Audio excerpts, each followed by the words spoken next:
caminando en revelación y dirección.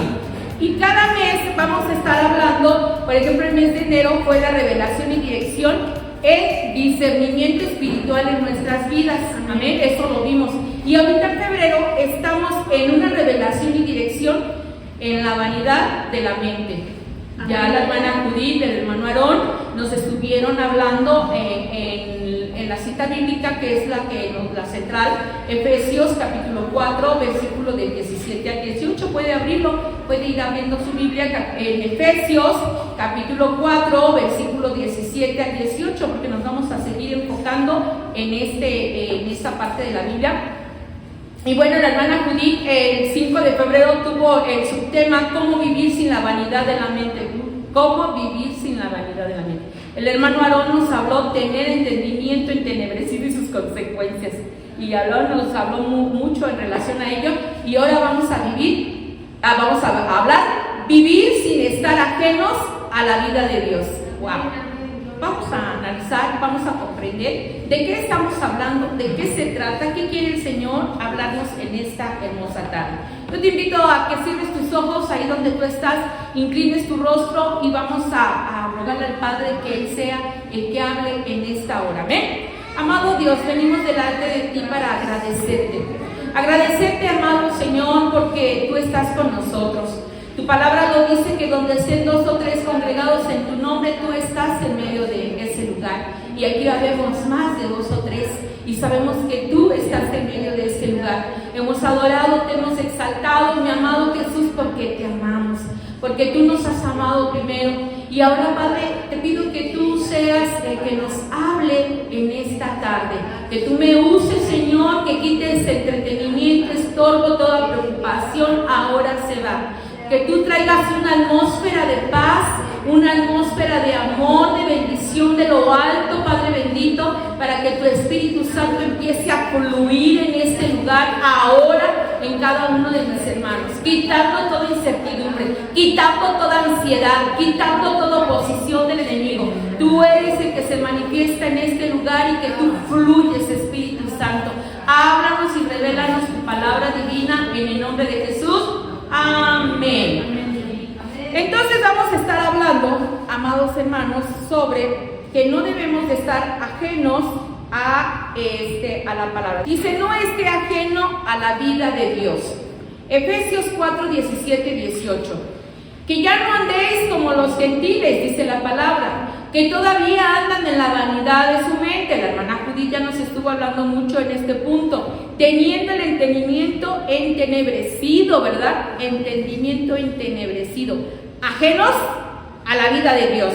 Ahí es donde me toca a mí hablar, recalcar y vamos a meditar. Ajenos a la vida de Dios por la ignorancia que en ellos hay, por la dureza de corazón. Dentro de 8 días vamos a tener cuáles son las consecuencias por tener la dureza del corazón. Y bueno, vamos a ver de qué se trata, de por qué nos dice que ya no andéis como los gentiles. ¿Quién eran los gentiles? ¿De qué estamos hablando? Fíjese, amado hermano, porque hay veces que dice, no, pues yo soy muy gentil, la persona, ella, aquel, es muy gentil. Podemos dar como un significado de buena gente, ¿sí o no? Y entonces, ¿por qué dice que ya no seamos como los gentiles? ¿Ya no seamos buenas gentes? ¿O cómo? No, amado hermano, fíjese que la palabra del Señor nos habla en sus contextos ahí mismo, en Efesios, de personas, fíjese, se refiere principalmente a todos los habitantes del Imperio Romano no judío, ¿sí? Recordemos que en ese momento, ¿quién estaba gobernando? Roma, ¿sí? Roma estaba gobernando a todo el mundo y estaba viviendo también en Israel. Aquí Pablo le está escribiendo a los efesios, a la ciudad de Éfeso. Esta ciudad de Éfeso aún se llama Éfeso, está en Turquía, amado hermano. Amén. Ya nos ubicamos a quién se está refiriendo la palabra. Amén. Les está hablando a un pueblo que ahora es Turquía y que les está hablando y diciéndole que ya no tienen que comportarse como los gentiles. ¿Quiénes eran los gentiles? Los romanos. ¿Y por qué se referían como gentiles a romanos? Porque ellos tenían otra ideología. Ellos adoraban a dioses. Ellos tenían otra inclinación. Ellos no conocían de Cristo. Habían escuchado, vemos en la Biblia algunos testimonios tremendos cuando el Señor Jesús, el centurión y demás, ¿verdad? Vemos que apenas estaban conociendo y como que algunos aceptaban, pero la mayoría de ellos no era así. Ellos tenían una inclinación y una doctrina. Bueno, entonces, ¿a quién se refiere de los gentiles? Dice que se refiere principalmente a todos los habitantes del imperio romano, no judío o luego convertidos al cristianismo, ¿sí? En aquel momento, muchos de los judíos se convirtieron aceptaron a Jesucristo, amén, y se hicieron cristianos. Y vemos que viene de la palabra latín gentilis, que pertenece a una misma nación, nacional, o en el latino tardío pagano. Algunas veces en vez de decir gentil, se le dice pagano, ¿sí? Pero se oye más tremendo cuando decimos, ay, es un pagano. Te casaste con en vez de decir gentil, ay, se casó con un pagano. Es cuando estamos diciendo que anda con un pagano que no es de la misma doctrina, que no es de la misma ideología. ¿Amén? Bueno, entonces ya sabemos que cuando nos está diciendo la palabra de Dios que ya no andéis como los gentiles. ¿Cuántos de aquí habían sido gentiles?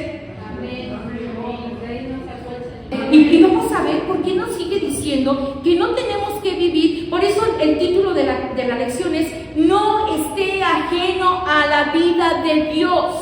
Amén. Que ya no vivamos como ellos. Pero el hombre cayó en la vanidad de su mente, lo vimos con la hermana Judita, y su entendimiento se entenebreció, se nubló.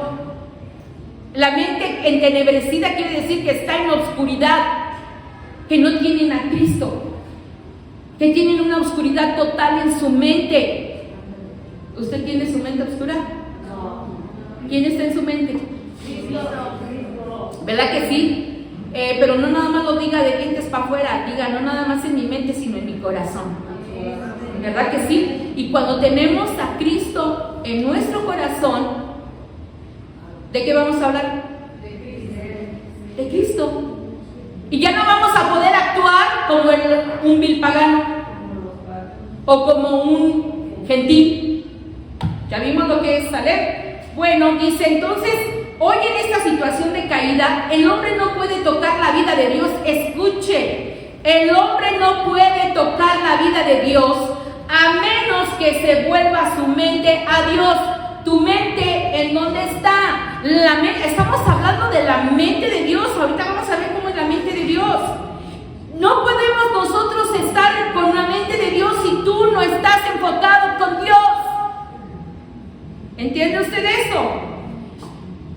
Dice, o sea, a menos que se arrepienta y crea en el Señor Jesús para recibir la vida eterna de Dios. En todo esto hay algo maravilloso. Cuando tenemos la mente de Dios, ya la tenemos porque Él es eterno. Y nuestra vida también es eterna. Amén, aleluya. La mente de Dios, ¿cómo es? ¿Cómo es la mente de Dios? La mente de Dios es creativo. Diga creativo. ¿Por qué creativo? ¿Por qué creativo? Él con su palabra, el Señor Jesús, porque dice la palabra que en el principio era el verbo, y el verbo era con Dios, y el verbo era Dios. ¿Quién es el verbo? Cristo. Él es muy creativo. No somos iguales. Ven, Toño, párate aquí junto de mí. Hola, Toñito. ¿Somos iguales? No, usamos lentes. Pero no somos iguales. Y así me podría parar igual con cada una de mis hermanas y venir, y aunque sean mis hermanas, no somos iguales. ¿Verdad? El Señor nos hizo, Él es creativo y nos hizo diferentes. Nos hizo diferentes. Amén. Y el Señor hizo los árboles, y el Señor hizo los animales. ¿Cuántas especies? Y tan solo tú y yo somos diferentes. Y el Señor te formó. Tenemos un Dios muy grande. Tenemos un Dios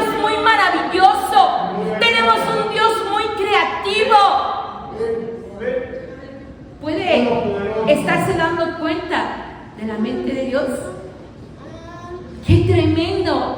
Amado hermano, yo cuando estaba haciendo la predicación, yo decía, Señor, la mente de Dios es creativa, tu mente es infinita, es sumamente algo que no podemos comprender ni alcanzar a percibir, tal magnitud del poder de la mente de Dios. ¿Está de acuerdo? La mente del Señor, nuestra mente es limitada. Y dice los estudios por ahí que la mente de nosotros es tremenda y poderosa, pero que nada más lo llegamos a ocupar ni un 5%. Nosotros tenemos una capacidad para desarrollar y entender y comprender, pero la gente, la humanidad, a veces no queremos ni leer, ni estudiar, ni analizar nada. Por eso dice la gente que nada más ocupamos un 5% de nuestro cerebro, nuestra mente. Todo lo que Dios tiene es creativo. Y tú como hijo de Dios, tú tienes que ser creativo. Tenemos un Dios grande, fuerte, poderoso, increíblemente maravilloso. Nuestra mente es limitada, nuestra mente es finita y el de Él es infinito. ¿Amén? Ese es su Dios. Ese es tu Dios y mi Dios a quien adoramos y alabamos. ¿No le da un gusto tremendo de adorar y estar con el Rey de Reyes, el único Dios grande y fuerte y verdadero? Amén. Ven un aplauso al Rey de Reyes.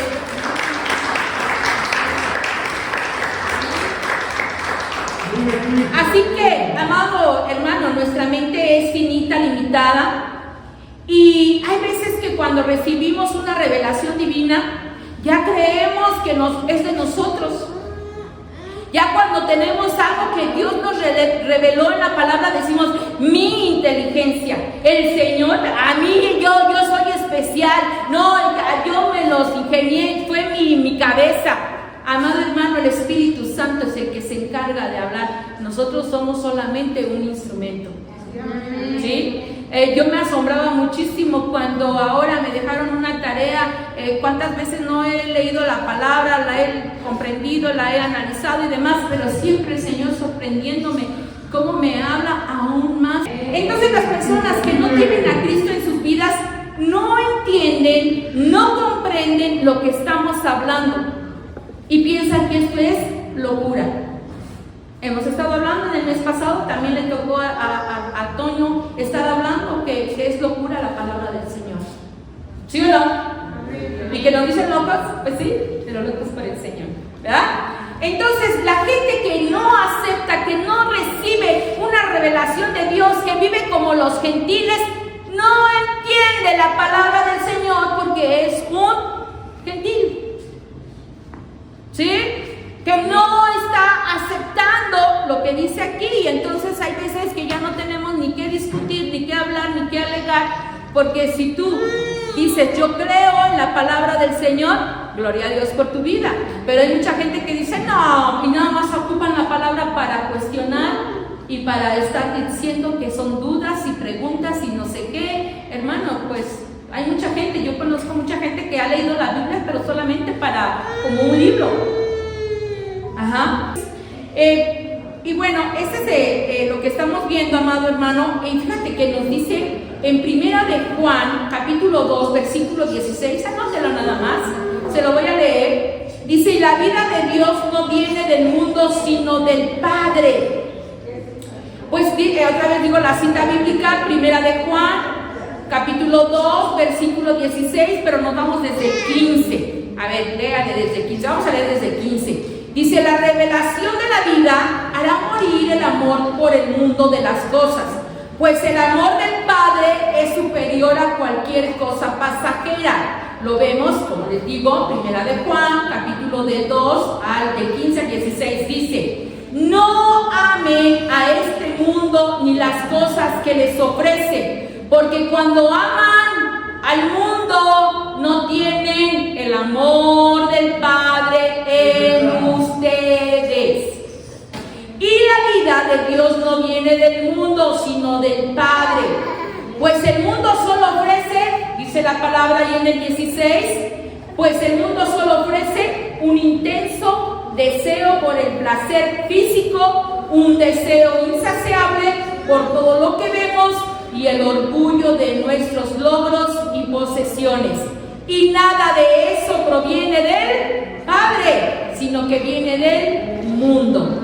Amado hermano, hago mucho énfasis en esto. El mundo es maravilloso. ¿Sí? Sí.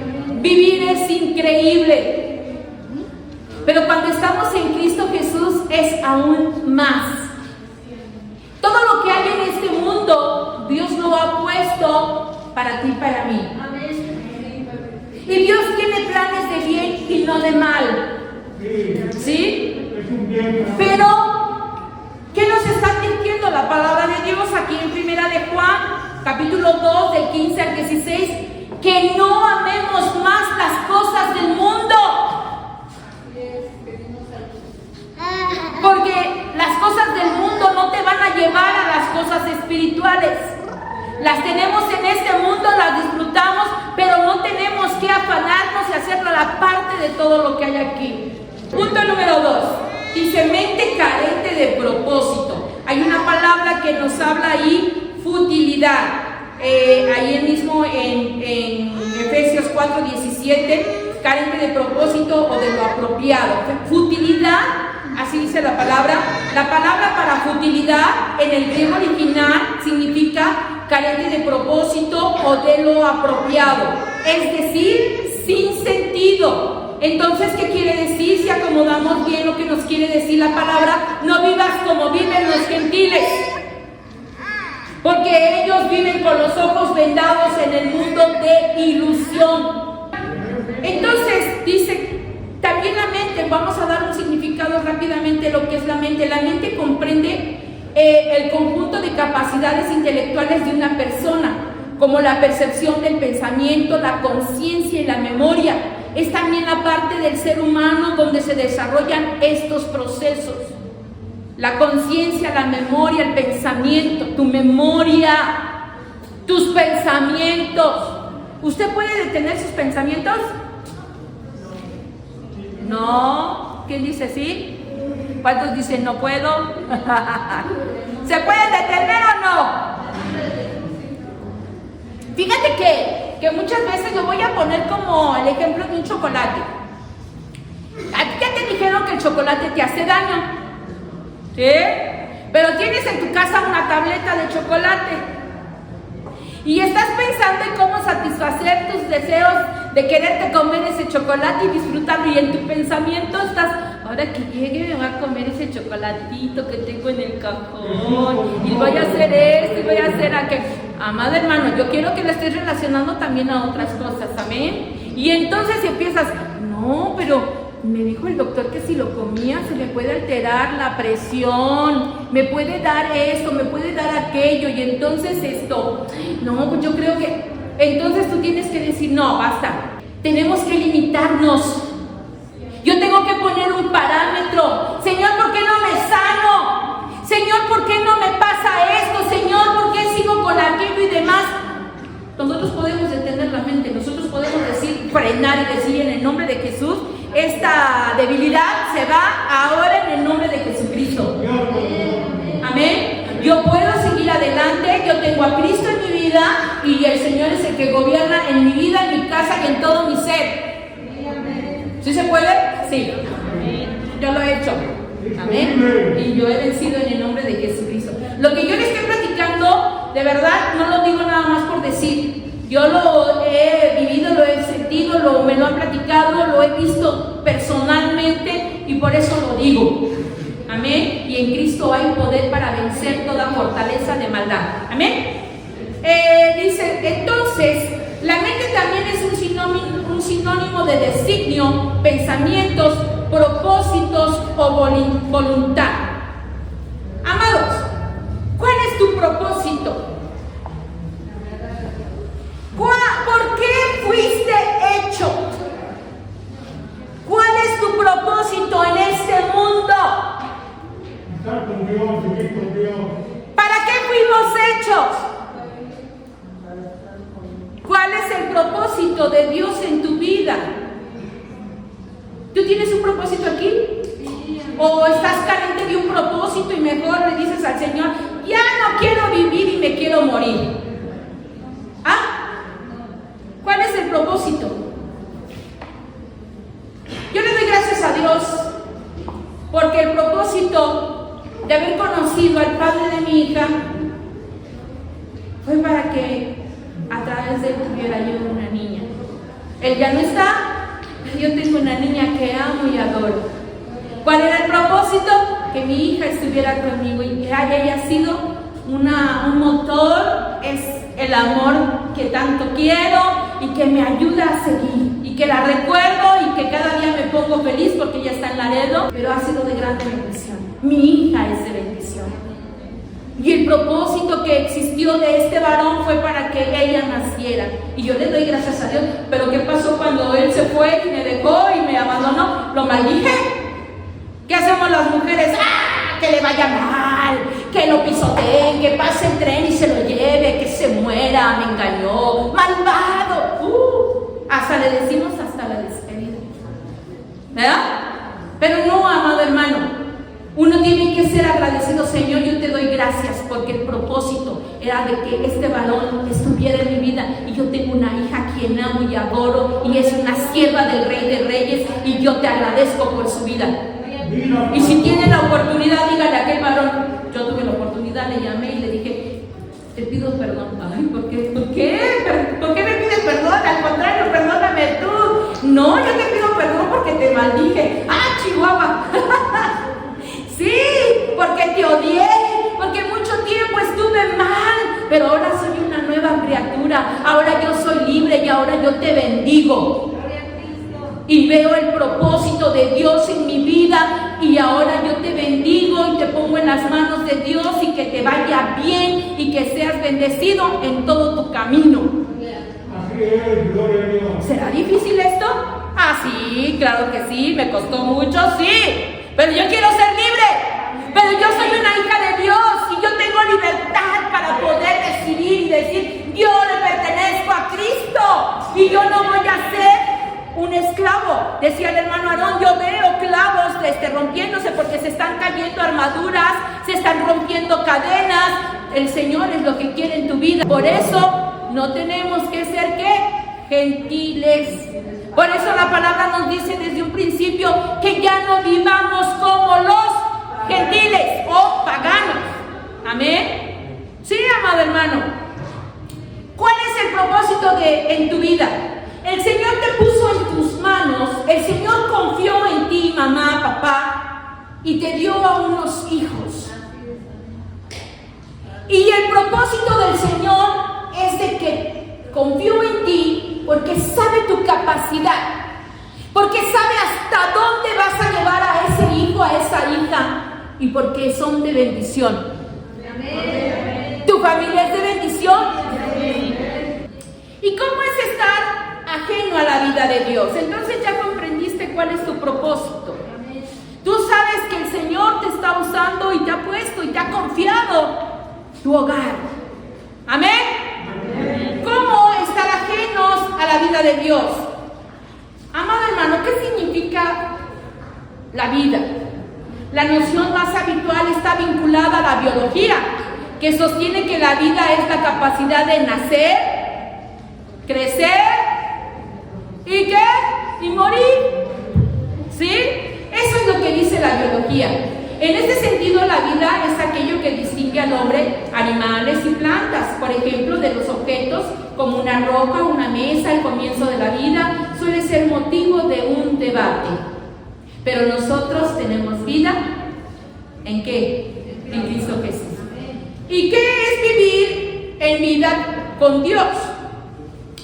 El significado bíblico de vida se refiere al propósito que tenemos los seres humanos.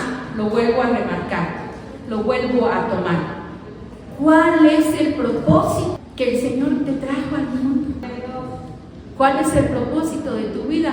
Que tú seas bendecido y prosperado en todo tu camino. Entonces dice que el significado de la vida en Cristo, la vida en Dios, se refiere a que nosotros también somos creadores, que tenemos un propósito. Tú y yo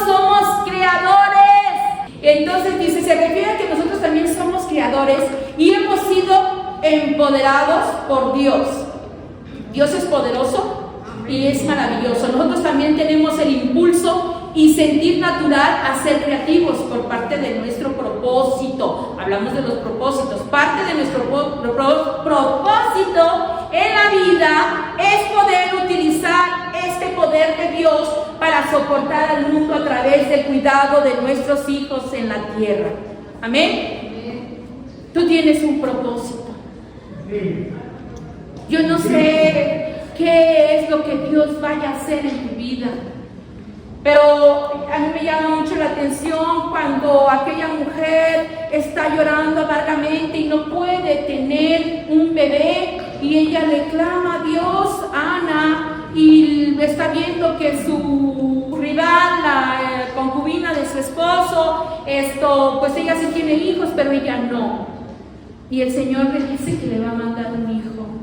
Pero Dios nos manda hijos y contesta tu oración con un propósito.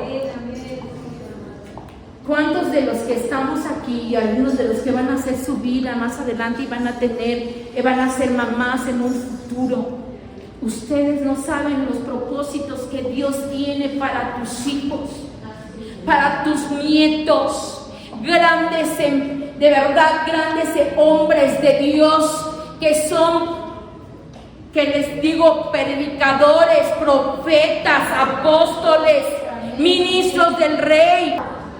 Amados hermanos, niños con propósitos, que vienen desde lo profundo de ustedes. Yo tengo que estar reconociendo que estoy muy ajeno o alejado, sin entendimiento a la vida de Dios. ¿Qué tengo que hacer? ¿Qué es lo que en realidad nos mantiene ajenos y sin entendimiento a la vida de Dios? Ya vimos que nuestro Dios es creativo, pero lamentablemente nosotros estamos muy alejados, viviendo sin ser creativos, ya que estamos a veces muy metidos en la vida secular, jugando con el celular, jugando con la televisión, estamos por aquí, por allá y demás. Yo quiero hoy, rápidamente, voy a hacer un ejercicio con ustedes, ¿sí? Pero no me conteste, no alce la mano, califíquese usted mismo. ¿Sí? ¿Se va a calificar usted mismo? Le voy a decir las características espirituales de un bebé, de un niño de 0 a 5 años. Y me va a decir usted, chispa, soy un bebé de 5 meses o 5 años o de 0. Sus características. Escuche, se ofende fácilmente. ¡Ay, ya me vieron mal en el templo! ¡Ya me sacaron la lengua! ¡Ya no voy a ir más a ese lugar! No, todos me odian, ninguno me ama. Entonces, ¿cuál es una de las características de un bebé? Se ofende fácilmente. Fácilmente es engañado o engañada. Habla, piensa y juzga como niño. Esto lo podemos encontrar en Gálatas 4, del 5 al 6. No lo voy a buscar ahorita, nada más vaya anotándose. Diga, ay, yo no soy un bebé. En la palabra hijo, aquí se refiere a una persona que aún no ha desarrollado un criterio o a un niño sin experiencia que va a ser educado. Esta característica la podemos ver en las personas recién convertidas al Evangelio. Principalmente, no soportan que uno les hable fuerte sobre las áreas de su vida y básicamente son personas inmaduras todavía. Ahora vamos a ver a un niño de 7 a 10 años. Vamos a ver cuáles son sus características. ¿Cómo? A ver si usted se va a ir calificando. Una de las características es egoísta. No controla su lengua. Es de doble ánimo. No se somete. Quiere hacer su voluntad. No obedece. Es un niño de 7 a 10 años, Dice, Esta característica se refleja mucho también dentro de la iglesia y son las personas que empiezan a conocer de la palabra de Dios y se sienten aptos para poder juzgar a los demás y dicen que se comprometen en muchas cosas para quedar bien, pero nunca cumplen sus promesas. Yo lo hago, yo voy, yo digo, yo bailo, yo canto, yo bailo, yo chiflo y hago todo a la vez y no hacen nada. ¡Ay, poder en Cristo! ¿Vas notando las características? Ahora vamos a ver las características de un adolescente. ¿A poco tenemos una iglesia adolescente o de niños? ¡Hay poder en Cristo! Vamos a ver las características. Buscan su independencia. Yo soy independiente, ¿a mí qué me va a estar diciendo? Mi pastor solo es Dios y aquí yo no estoy para obedecer a pastores. Los pastores son hombres. ¿Usted ha escuchado eso? En unas iglesias me han contado. Aquí no, ¿verdad? No, ¿verdad que no? Entonces dice, buscan su independencia, se impresionan fácilmente. ¡Wow! No, hombre, aquí sí se cayeron 20 y allá en mi iglesia ni empiezan. Allá hay muchos y aquí hay nada. Allá hay acá y aquí es allá. Empiezan a comparar y ¡wow! Se sorprenden con todo lo nuevo. Entonces, dice, se impresiona fácilmente, se revela cuando son corregidos, ponen lo natural primero que lo espiritual, anteponen el carisma por el carácter, es susceptible al orgullo y rebeldía. Es la persona que Dios empieza a usar, pero cuando esto pasa se siente en las nubes y ya quiere hasta guardaespaldas. Tiene más conocimiento, pero se sigue llevando por las apariencias.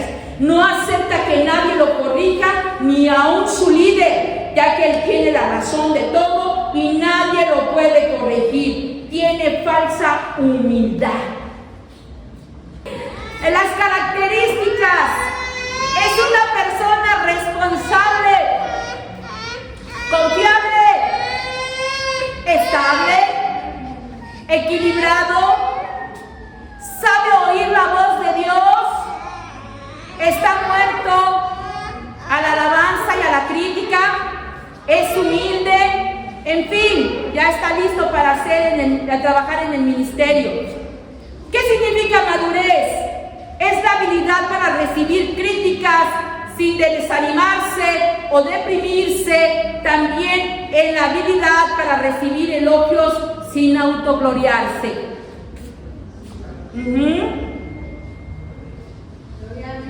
¿Qué es humildad? Es la habilidad de transferir la gloria. Un adulto es padre y en hebreo significa Abba, fundador de una raza. Es el nivel más alto en la madurez en la vida. El líder tiene una gran necesidad de reproducirse en otros. Es un mentor, un guía, es alguien que ha hecho lo que usted no ha hecho. La iglesia de hoy necesita hombres y mujeres con estas características. Hay muchos y muchas que saben predicar, que saben evangelizar, que saben hacer muchas cosas, pero no son líderes maduros. Son bebés, niños, adolescentes. Ya vimos las características. ¿En cuál nos encontramos nosotros? Así como el árbol da buen fruto bueno, también un líder crea buenos discípulos, son reproductivos, siguen nuestras especies y es importante saber cómo nosotros somos así nuestros discípulos. No vivamos ajenos a la palabra del Señor. Y por último quiero mencionarte, hermano, no seas niños en la manera de pensar, más bien ser niños en la malicia, pero en la manera de pensar, ser maduros. Ya vimos lo que es la madurez. Amén. Entonces, si quieres crecer, aprende la verdad acerca de Jesús. Enfócate a Él. Haz de Él el centro de tu vida. Y mientras esa verdad transforma tu mente, poco a poco vas a ir madurando. Culmino con esto. Colosenses 3, versículo del 2 al 5. Escuchen, toman la palabra. Dice, piensen en las cosas del cielo, no en las de la tierra. porque ya decíamos que el hombre gentil, el hombre pagano, solamente piensa en las cosas de lo que está en el mundo, no en las de la tierra. Pues ustedes han muerto a esta vida y su verdadera vida está escondida en Cristo, en Dios.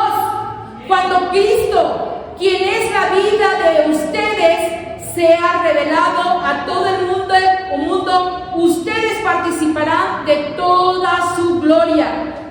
Así que, amado hermano, escucha, hagan morir las cosas pecaminosas en el nombre de Jesús. Estos pecados que yo tenía arraigados o que aún yo seguía haciendo, ahora se van en el nombre de Jesús, porque yo soy libre. El Señor dio su vida, derramó su sangre en la cruz del Calvario por ti y por mí. Y ese precio es un precio de sangre, amado mío, que nuestro Dios vino a hacer por amor. Y dice, así que hagan morir las cosas pecaminosas y terrenales que acechan. ¿Que qué? Están al acecho, te están persiguiendo, te están buscando dentro de ustedes. Tenga cuidado, tengamos cuidado. No tengan nada que ver con la inmoralidad sexual. Otra vez lo dice la palabra del Señor. No tengan nada que ver con la inmoralidad sexual, la impureza, las bajas pasiones y los malos deseos. Así que las bajas pasiones y los malos deseos fuera, no sean ávaros. También nos ama el amor al dinero, y que no seamos ¿qué? Ávaros. Pues la persona avara es idólatra, porque adora las cosas de este mundo. Dios tiene un plan maravilloso para tu vida. Yo te agradezco que tú estés aquí, porque yo sé que tú amas a Dios. Yo sé que tú amas a Dios y que tú, en tu necesidad, en tu manera de ser, en lo que tú tengas, dices, yo quiero que Dios me hable. Yo quiero ser libre. Yo necesito del Señor. Yo no sé cuántos de los que están aquí necesiten de la presencia del Señor. Yo no sé cuántos quieren y le digan, Señor, yo quiero ser libre. Me ha venido agobiando el temor, la angustia, la necesidad, la depresión, la ansiedad. Yo he estado batallando a lo mejor en la pornografía, en la lascivia, en el desamor. O yo soy un hombre que me gusta mucho ser ojo alegre. O yo soy también las mujeres pueden ser. No sé. Tú sabes cuál es lo que tú estás pasando. ¿Cuál es tu debilidad? Pero que vengas ante la presencia del Señor, hoy es el día. Que le digas, Señor, perdóname, revélame, Dios, en qué área estoy yo fallando. Yo quiero ponerme a cuentas con el Señor, porque Cristo viene pronto. Hoy la palabra del Señor. No viváis ya como los gentiles. No viváis más como las personas, los paganos. En aquel entonces eran los romanos o los judíos que ya se habían convertido en cristianos y que apenas estaban acercándose a las cosas. Amado, tú ya conoces a Cristo. Amado, tú ya conoces a Dios. Amén. Ahora tenemos que cambiar. ¿Cuántos quieren ponerse de pie y decirle, aquí estoy, Señor? Amén. Tú personalmente con el Señor, ven y entrégale. Ven y entrégale lo que tú necesitas entregarle. Yo no te voy a juzgar. Mira, si nuestro amado Dios te ama, eres su hijo, Él no te ve mal, Él no te juzga. ¿Por qué te voy a juzgar yo? ¿Quién soy yo, amado hermano? Nadie en esta iglesia juzgamos a nadie. Al contrario, te amamos y deseamos que tú seas transformado. Deseamos que tú, amado hermano, tengas ese amor y que te pongas bien cimentado y sepas que Cristo te ama y que Él es la única, el único que puede cambiar tu manera de vivir, el único que puede borrar tus pecados, el único que puede dar punto y aparte y empezar una nueva vida en ti. ¿Lo quieres? ¿Lo tomas? ¿Cuántos están dispuestos? Vamos a entregarle hoy nuestra vida y vamos a tomar la